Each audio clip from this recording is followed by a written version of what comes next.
Bienvenue sur le podcast Liberté libérale. Je suis Aurélie, psychologue entrepreneur. J'ai ouvert mon cabinet en janvier 2020 et à côté de ça, comme je suis passionnée de web marketing, j'ai décidé d'aider mes collègues, thérapeutes, praticiens et professionnels de santé à développer leur activité sur le web en boostant leur visibilité. Ce podcast abordera donc les thématiques du référencement et du web marketing afin que vous puissiez vivre sereinement de votre activité. Je vous souhaite une bonne écoute. Bonjour à tous, je suis ravie de vous retrouver dans l'épisode numéro 5 du podcast Liberté libérale et aujourd'hui, comme vous l'avez vu dans le titre, on va parler du référencement local. Mais qu'est-ce que c'est ? On a déjà parlé dans l'épisode précédent du référencement de manière générale, comment bien référencer votre site internet. Et là, on va parler du référencement local qui, comme son nom l'indique, va vous permettre d'être référencé dans une zone géographique précise, notamment si vous avez un cabinet physique où vous accueillez des patients dans une ville particulière. Eh bien, il est important de travailler le référencement dit local pour être trouvé au bon endroit par rapport aux recherches des patients. Donc l'outil que je vais vous proposer d'utiliser, c'est un outil gratuit qui s'appelle Google My Business. C'est un outil de Google qui vous permet d'avoir une petite fiche en fait sur le côté droit de la page du moteur de recherche Google qui vous permet d'avoir les infos de votre entreprise, de votre cabinet, c'est-à-dire l'adresse de votre cabinet, vos coordonnées, téléphone, mail, votre site internet, des photos. Voilà, de pouvoir partager plein de choses afin que les personnes qui souhaitent prendre rendez-vous avec vous aient accès à toutes les infos dont ils ont besoin. Et c'est important de bien remplir sa fiche Google My Business pour se démarquer des concurrents. Même si j'aime pas trop ce terme, pour moi on est tous collègues, oui, c'est le monde des bisounours dans la tête, mais voilà. Donc l'idée c'est de vous donner des astuces pour bien référencer du coup votre activité sur Google My Business et à la fin je vous parlerai d'une formation que j'ai créée autour de cet outil là pour optimiser et maximiser vos chances d'apparaître dans les premiers résultats. Alors Google My Business, qu'est-ce que c'est ? Donc comme je vous l'ai dit, c'est un outil qui est créé par Google afin de localiser les entreprises dans une recherche impliquant une géolocalisation. Donc du coup, si vous recherchez un psychologue autour de chez vous, Google va afficher des résultats pertinents, c'est-à-dire les résultats les plus proches de votre lieu d'habitation en fonction de là où vous êtes situé. Sans même avoir activé les données de localisation, parce qu'en général votre compte Google il sait où vous habitez, dans quelle ville, donc en fait il va se baser sur ça pour vous proposer des résultats adaptés et qui soient pas trop loin de chez vous, parce que si vous êtes à Bordeaux, si Google vous propose un psy à Lyon, voilà quoi. Alors bien sûr il y a la téléconsultation maintenant, mais c'est pas le but dans une recherche locale. Et sachez que Google My Business vous permet également d'apparaître en fait sur Google Maps. Voilà, sur la map de Google, vous aurez le petit onglet votre cabinet. Voilà, donc ça c'est plutôt chouette, ça vous fait un moyen de visibilité supplémentaire, pas juste sur le moteur de recherche Google, mais aussi sur la Maps. Voilà pourquoi c'est indispensable de créer votre fiche Google My Business tout de suite. Donc du coup, c'est un outil gratuit pour améliorer votre référencement local. Donc j'ai envie de vous dire pourquoi s'en passer, ce serait clairement dommage. Donc si vous n'êtes pas convaincu à 100% que Google My Business est l'outil qu'il vous faut pour booster votre référencement local, voici quelques avantages que je vous ai listés. Eh bien, vous allez apparaître en grand avec votre fiche Google My Business sur le côté droit des résultats de Google, à côté des résultats proposés. Donc ça attire quand même vachement l'œil, donc c'est pas négligeable. Autre chose, c'est que vous allez apparaître dans la Maps, c'est ce que je vous ai dit tout à l'heure. Vous pouvez également mettre en avant des photos, des événements, des avis. Et en un coup d'œil, l'internaute aura accès à vos coordonnées et votre site web. Et ce qui est super, c'est que le patient il a juste à cliquer sur appeler pour pouvoir vous contacter et prendre rendez-vous. Donc c'est faciliter le contact en fait. Donc vraiment, je vous encourage à faire votre fiche si vous ne l'avez pas encore faite. Et à suivre les quelques conseils que je vais vous donner tout à l'heure pour optimiser votre fiche et plaire à Google pour qu'il puisse vous mettre en avant. Donc l'importance du référencement local, le but c'est de pouvoir en vivre pleinement de votre activité, de votre entreprise. Donc pour ça il va falloir trouver des patients, des clients. Par contre, on n'a pas des heures à consacrer à la prospection. Donc il faut faire en sorte d'être visible, que Google travaille pour nous, entre guillemets. Donc pour ça, première chose, ça va être déjà d'avoir un site internet. Parce que j'aime le dire, être sur le web c'est bien, mais être visible c'est mieux, n'est-ce pas ? Donc voilà, je ne vais pas m'attarder plus sur la création d'un site internet, j'en ferai certainement un épisode de podcast dédié pour ceux qui sont encore réfractaires.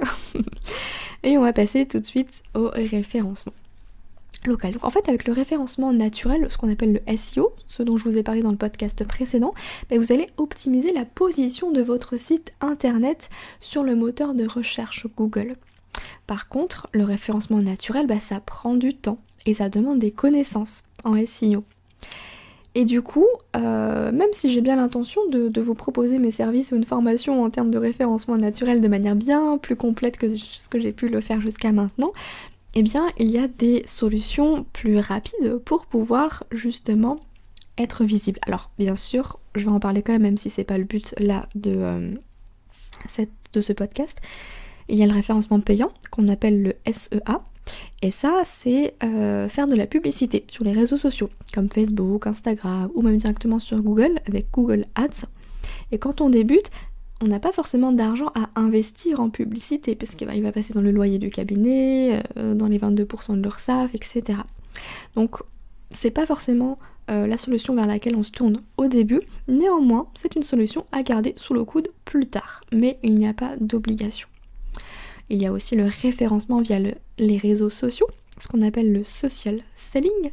Mais là encore, créer une communauté, ça demande du temps.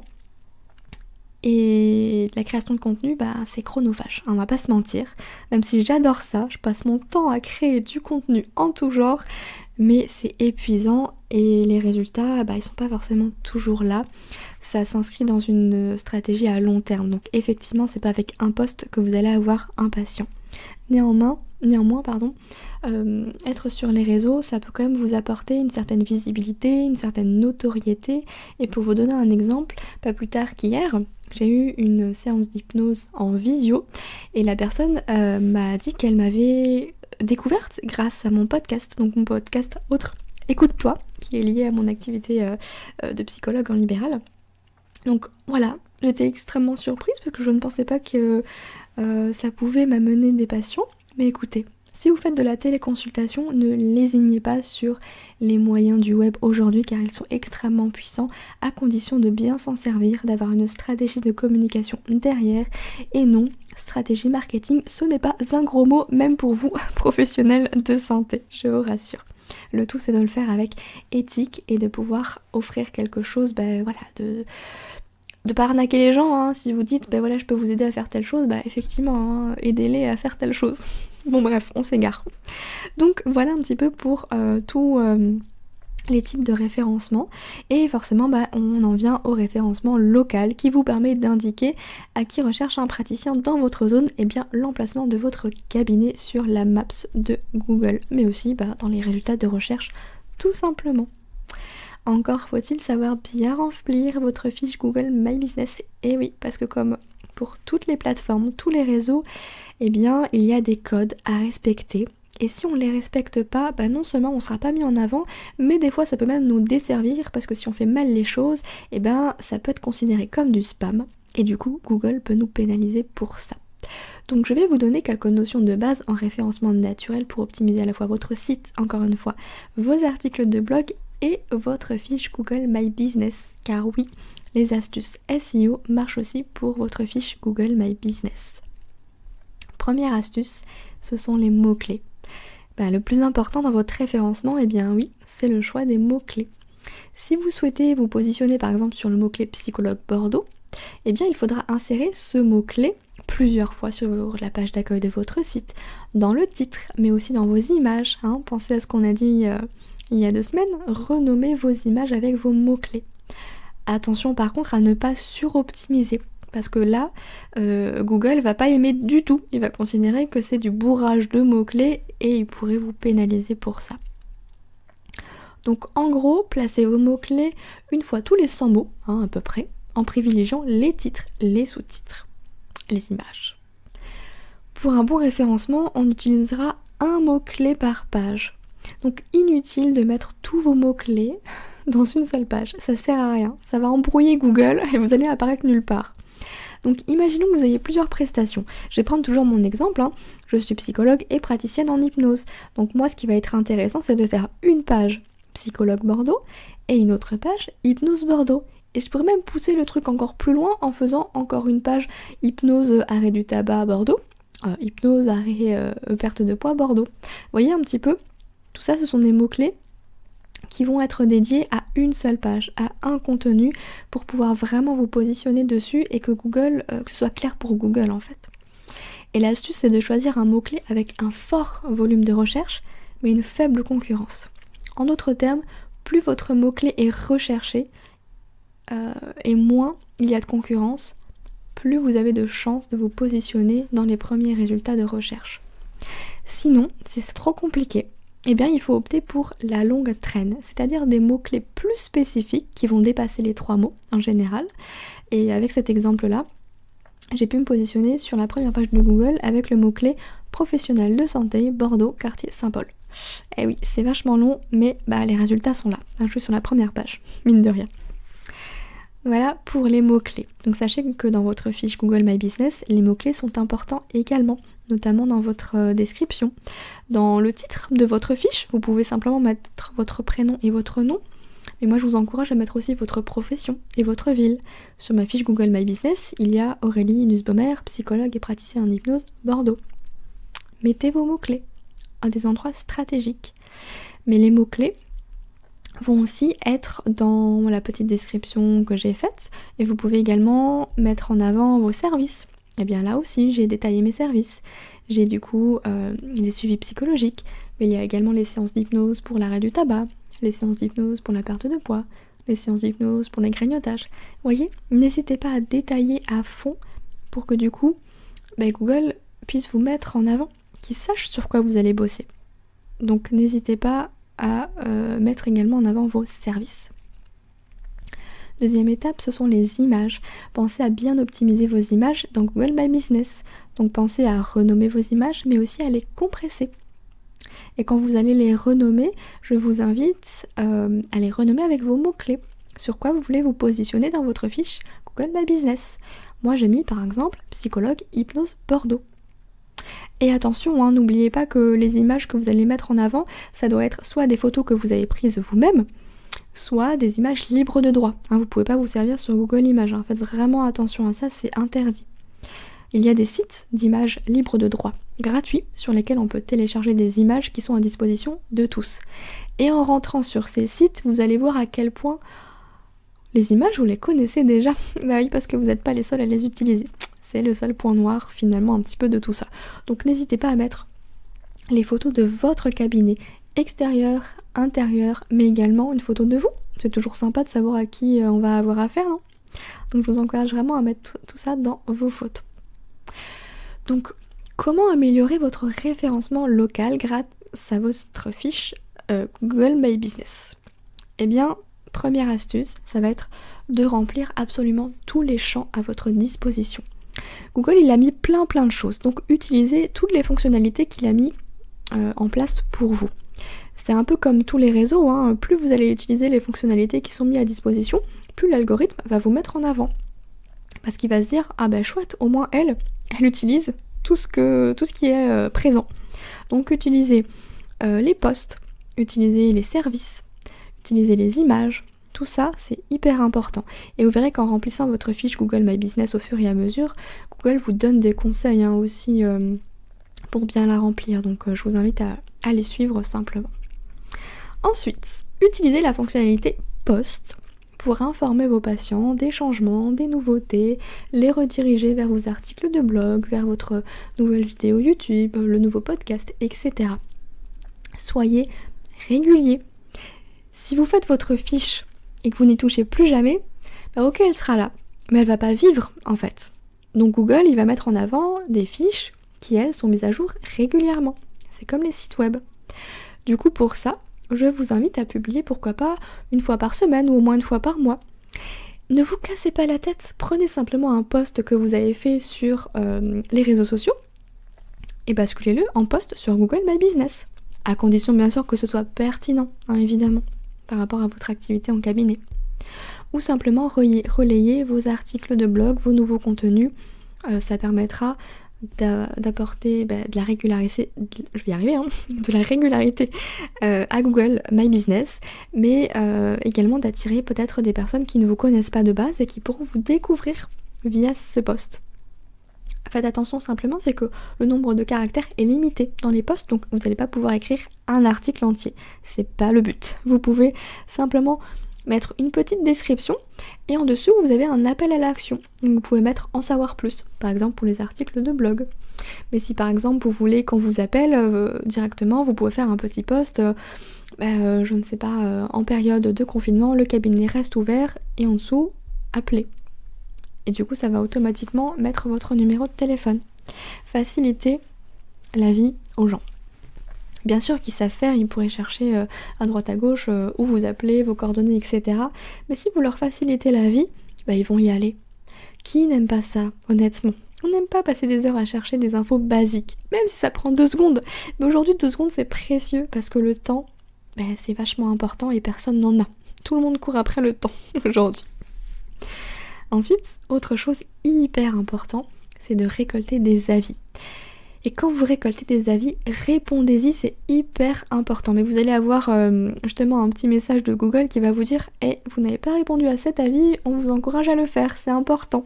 Considérez quand même les personnes qui prennent le temps de vous mettre un avis.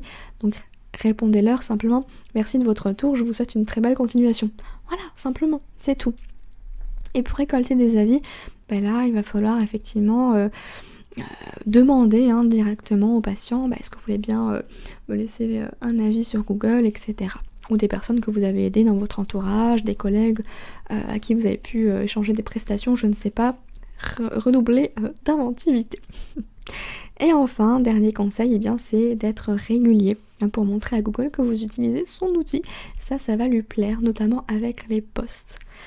Voilà. Mais également des photos, vous pouvez rajouter des nouvelles photos si vous changez un petit peu la déco de votre cabinet, la disposition, etc. etc. Donc n'hésitez pas à y revenir régulièrement sur votre fiche pour apporter du contenu, des infos, répondre aux avis, etc. Et suivre également vos statistiques. Parce qu'il est super dans Google My Business, c'est que vous avez un onglet statistiques, vous pouvez savoir précisément quels mots-clés les gens ont tapé et combien de fois ils ont cliqué sur votre site à vous en tapant ce mot-clé-là. Donc ça pourra peut-être vous donner une stratégie aussi pour créer du contenu sur votre site internet, tout simplement. Voilà un petit peu pour la partie référencement local. Maintenant, je ne sais pas si vous le savez, mais j'avais créé une formation gratuite sur les 3 piliers du référencement. Donc on parle un peu de référencement local dedans, mais pas que. Et c'est une formation qui est accessible c'est une formation vidéo qui dure une trentaine de minutes, un petit peu moins, pour vous expliquer un petit peu les 3 piliers du référencement, qui est totalement gratuite. Donc si elle vous intéresse, je vous mettrai le lien dans les notes de l'épisode. Mais pour terminer, pour ceux qui veulent aller plus loin, plus rapidement, obtenir des résultats vraiment plus vite, j'ai créé la formation Maîtriser Google My Business comme un chef. Donc là, vous allez avoir les conseils, tout ce qu'il faut mettre en place pas à pas avec des tutoriels vidéo. C'est-à-dire que si vous n'avez jamais utilisé Google My Business de votre vie, que vous n'êtes pas doué en informatique ou autre, il y aura juste à suivre les étapes, clic après clic sur mon écran, rassurez-vous. Et au-delà du référencement local, dans cette formation, je vous apporte aussi des astuces, des conseils pour trouver vos mots-clés, pour trouver les bons mots-clés, où les placer et comment optimiser aussi votre site internet avec des plugins sur WordPress. Donc si ça vous intéresse, idem, je vous mettrai le lien dans les notes de l'épisode. Comme d'habitude, je reste disponible si vous avez des questions, donc n'hésitez surtout pas. Moi, je vais vous souhaiter une très belle journée, soirée, en fonction du moment où vous m'écoutez. Et si vous souhaitez soutenir le podcast, je vous invite simplement à mettre une note 5 étoiles sur la plateforme que vous utilisez, Apple Podcast, Spotify, SoundCloud ou autre, afin de faire découvrir le podcast à d'autres et de m'aider à le référencer parce que oui, le référencement sur le podcast, ça marche avec les avis. Donc voilà, n'hésitez pas et je vous souhaite une belle soirée, belle journée, à très bientôt.